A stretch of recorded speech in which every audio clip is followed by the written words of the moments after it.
सत साई संत चेतराम जी महाराज। संत चेतराम जी अपने सतगुरु पिताश्री जी की आज्ञा पाकर गांव करोथा में रहने लगे थे। आप खेती बाड़ी का कार्य तो सामान्य रूप से करते थे, परंतु आपकी रुचि आध्यात्मिक प्रचार प्रसार में अधिक थी। आप उच्च कोटि के योगी एवं एक महान तत्वदर्शी संत थे। आप सद्ग्रस्त में तथा लोकाचार के व्यवहार एवं बातचीत से हमेशा उपराम रहते थे। आपकी वाणी में संत मत के गूढ़ रहस्यों का अवलोकन करने से आपके निरापद जीवन का पता चलता है। करोथा में रहकर आप मात्र वही तक सीमित नहीं रहे, अपितु अपने सतगुरु जी की विचारधारा को दूर दूर तक फैलाने का भी प्रयास किया। पंजाब में जिला जालंधर के अंतर्गत महतपुर तथा नूर महल डेरे आपकी जीती जागती समर्थी का प्रमाण है। आपके आत्मज्ञान तथा अलौकिक चमत्कारों से प्रभावित होकर हजारों की संख्या में लोग दर्शनार्थ आते रहते हैं। एक बार आप महतपुर में सत्संग फरमा रहे थे। अकस्मात एक घटना घटी जिसे देखकर वहां बैठे हुए श्रद्धालु भी आश्चर्यचकित हो गए। आपने कथा करते हुए अचानक आकाश की तरफ देखा और हाथ जोड़कर कहा, सत साहिब चलो भाई, हम भी आ रहे हैं। सत्संग में बैठे हुए कुछ सामान्य भक्तों ने पूछा, महाराज आपकी लीला हम समझ नहीं पाए, कृपया हमें समझाने का कष्ट करें। आप जी ने संगत को बताया कि हमारे छोटे भाई श्री तुलसीराम जी एक सुलझे हुए संत थे। वह गुरु गद्दी पर विराजमान थे। शरीर छोड़कर सतलोक जाते समय वह हमें सत्साहिब करने आए थे। हम दोनों जुड़वा भाई थे। संसार में हम दोनों इकट्ठे आए थे और इकट्ठे ही जाने का विचार है। संत चेतराम जी की ये बात सुनकर सारी संगत में सन्नाटा छा गया। कुछ एक ने तो रोना चिल्लाना शुरू कर दिया। सारी संगत भाव विभोर होकर प्रार्थना करने लगी। कुछ भक्तों ने अपने सच्चे पिता के पास जाकर प्रार्थना करने का साहस किया। उन्होंने कहा कि मेहरबान, हम आपके बच्चे हैं। अभी तक तो हम बालक की भांति अबोध बनकर सेवा कर रहे थे। आपसे अभी बहुत कुछ सीखना बाकी है। आपसे हमारी प्रार्थना है कि आप 3 साल हमारे लिए और रहें। आज से 3 साल बाद यहीं पर से भोजन भंडारे के उपरांत सतलोक गमन करें। सभी भक्तों के स्नेह भरे आग्रह को देखकर आप जी ने वचन दिया कि हम 3 साल बाद यहीं से महायात्रा प्रारंभ करेंगे। इस घटना की चर्चा आसपास पूरे इलाके में फैल गई। उपरोक्त घटना के 1 साल बाद कुछ भक्तों के आग्रह पर आप फिल्लौर के किले में कथा कर रहे थे। वहाँ का किलेदार आपका भगत था। वह सपरिवार आप जी के दर्शनार्थ महतपुर भी जाया करता था। सायंकाल संध्या आरती के बाद लगभग 2 घंटे सत्संग होता था। आसपास के गांव के लोग हजारों की संख्या में उपस्थित होते थे। इस समय संत मत के गूढ़ रहस्यों पर प्राय आप चर्चा करते रहते थे। एक बार आप दिन में कुछ श्रद्धालुओं के प्रश्नों के उत्तर दे रहे थे, तब एक महात्मा आपसे मिलने के लिए आए। आपको उन्होंने ओम नमो नारायण किया तथा एक तरफ आपको बुलाकर कुछ गुप्त बातें की। महात्मा जी के जाने के बाद भक्तों ने आपसे जानने का आग्रह किया। आप जी ने बताया कि ये कुछ रहस्य की बात है, परंतु हम आपको की भावना को देखकर आपको बता देना चाहते हैं। ये जटाधारी वृद्ध महात्मा हमारे पूर्व शरीर के साथी हैं। हम दोनों हिमालय पर्वत की एक कंदरा में रहकर तपस्या करते थे। हम दोनों ही हठ योग साधना कर रहे थे। रिद्धि सीधी संपन्न तो हम थे, लेकिन हमें आत्मज्ञान की उपलब्धि नहीं हो पाई थी। एक स्थान से दूसरे स्थान पर पहुंच जाना, आकाश मार्ग में भ्रमण करना, शरीर बदलना आदि हम सब कर लेते थे, परंतु राग द्वेष के कारण हम शुभ रहते थे। अभिमानवश हमें अपने से बढ़कर कोई भी प्रतीत नहीं होता था। एक दिन पर्वत की कंदरा से मैं अकेले कंदमूल लेने के लिए निकला तो मुझे अकस्मात परम संत नारद जी का दर्शन हुआ। मैंने उनके पास जाकर साष्टांग प्रणाम किया। उनके शांत मुख मंडल पर आभा को लिए हुए एक अलौकिक तेज था। उनके दर्शन मात्र से मेरा गर्व चूर चूर होने लगा। मैंने हाथ जोड़कर विनयपूर्वक कहा, प्रभु मैं तो अज्ञानवश रिद्धि सिद्धि के गर्व में ही फूला रहता था। इसी मिथ्या अभिमान के कारण मेरा मन राग द्वेष युक्त अशांत रहता था। जैसे सूर्य उगने पर रात्रि का अंधकार मिट जाता है, ऐसे आपके दर्शन से मेरा अज्ञान दूर होकर स्वयं का आभास होने लगा है। आपके सानिध्य को पाकर मैं धन्य हो गया हूँ। प्रभु, आप ही मेरा मार्गदर्शन करें।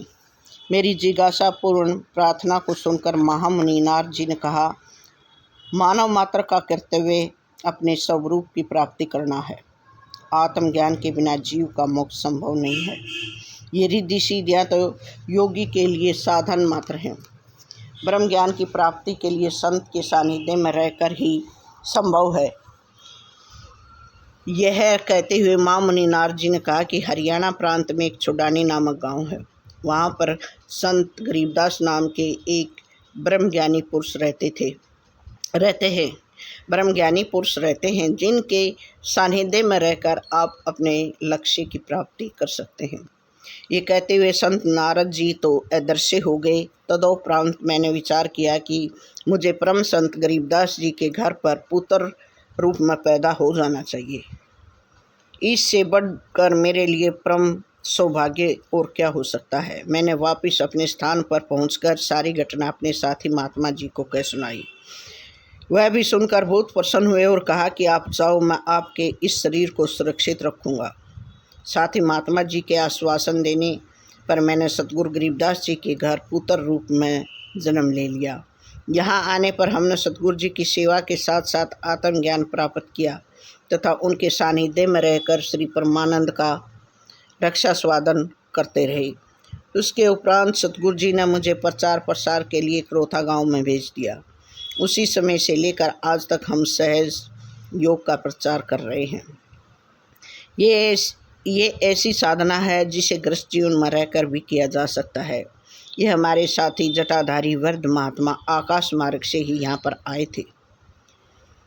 हमारे साथ बातचीत में उन्होंने कहा कि आप तो 80 वर्ष का वचन देकर आए थे, अब 1 साल ऊपर हो चुका है। हमने उन्हें बताया कि संगत के आग्रह करने पर हम 3 साल और रुकने का वचन दे चुके हैं। 1 साल तब से बीत चुका है और 2 साल अभी शेष हैं।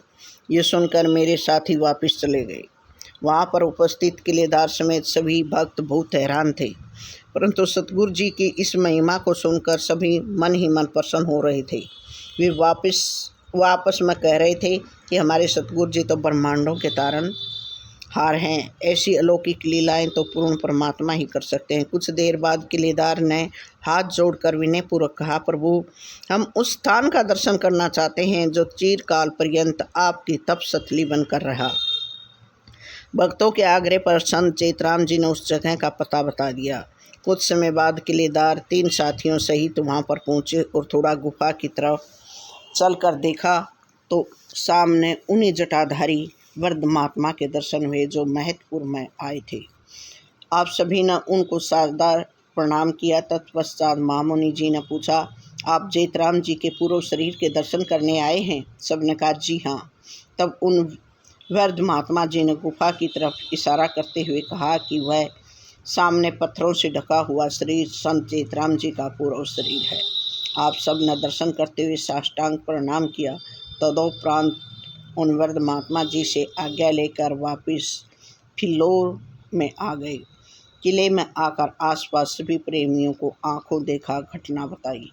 सभी सुनकर आश्चर्यचकित रह रहे थे कि देखो कैसे उस शरीर को छोड़कर गुरुजी हमारे कल्याण के लिए यहाँ पर आए हैं। इस प्रकार संत चेतराम जी ने हजारों की संख्या में लोगों को सन्मार्ग पर लगाया।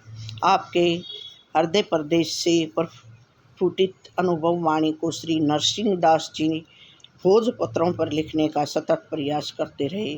आप अपने वचन को पूरा करने के लिए सन 1820 ईस्वी में महतपुर डेरे पर पहुँचे। वहाँ आपने एक भंडारा किया जिसमें संत महात्माओं के साथ साथ हजारों श्रद्धालुओं की भीड़ थी। सभी भक्तों के चेहरे पर उदासी थी।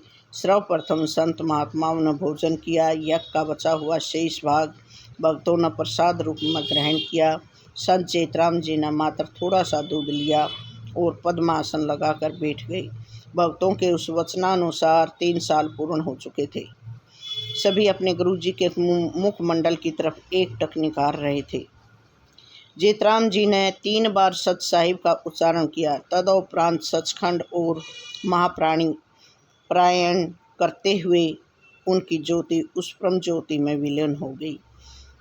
इस धरा पर उस महामानव की चीर लीलाएँ समाप्त होगी। आपके जाने के बाद आप जी के परम शिष्य श्री नरसिंह दास जी ने भोजपत्रों पर लिखी वाणी का संग्रह किया।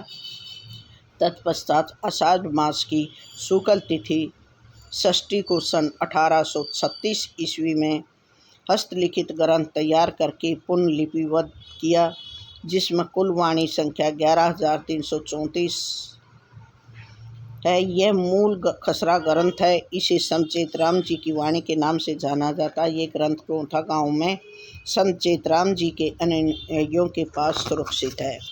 संत चेतराम जी की वाणी में अद्वैत सिद्धांत का प्रतिपादन है। सुरती शब्द योग द्वारा साधना करने पर केवल मोक्ष की प्राप्ति होती है, जिससे परमात्मा को प्राप्त होकर आवागमन के चक्कर में हमेशा के लिए छुटकारा मिल जाता है। इस प्रकार वाणी की उपयोगिता को देखते हुए स्वामी दुल्हन दास जी भीष्म रमताराम ने सन 1955 ईस्वी में संत चेतराम जी की वाणी का संपूर्ण प्रकाशन करवाया, जिसकी संख्या भी 11,334 है। इसमें कुल 510 पृष्ठ हैं, जिसके अंतिम कुछ पृष्ठों में संत दुल्हन दास जी की वाणी भी है। कुल मिलाकर योग साधना पद्धति पर लिखे ग्रंथों में संत चेतराम जी की वाणी को समादर से देखा जाता है। संतों की गंभीरतापूर्ण तथ्यों को सुलझाने के लिए ये वाणी चाबी का काम करती है। मेरा अपना अनुभव है कि कोई भी आत्म तत्व की पिपासा को लिए हुए इस वाणी के मार्गदर्शन से लगभग 1 साल साधना कर लेने पर आत्म साक्षात्कार की परमोपलब्धि को प्राप्त हो सकता है। आपकी साधना पद्धति के रहस्य एवं जीवन आदर्शों के प्रचार प्रसार के मूल 3 केंद्र वर्तमान में कार्यरत हैं, जिसमें जिला रोहतक हरियाणा में क्रोथा धाम, द्वितीय पंजाब में मैतपुर एवं तृतीय केंद्र पंजाब में ही नकोदर के पास नूरमहल है। जब तक संसार रहेगा, संत चेतराम जी की वाणी की ज्योति हमेशा हमेशा के लिए जीती जागती रहेगी। सत साई, सत साई।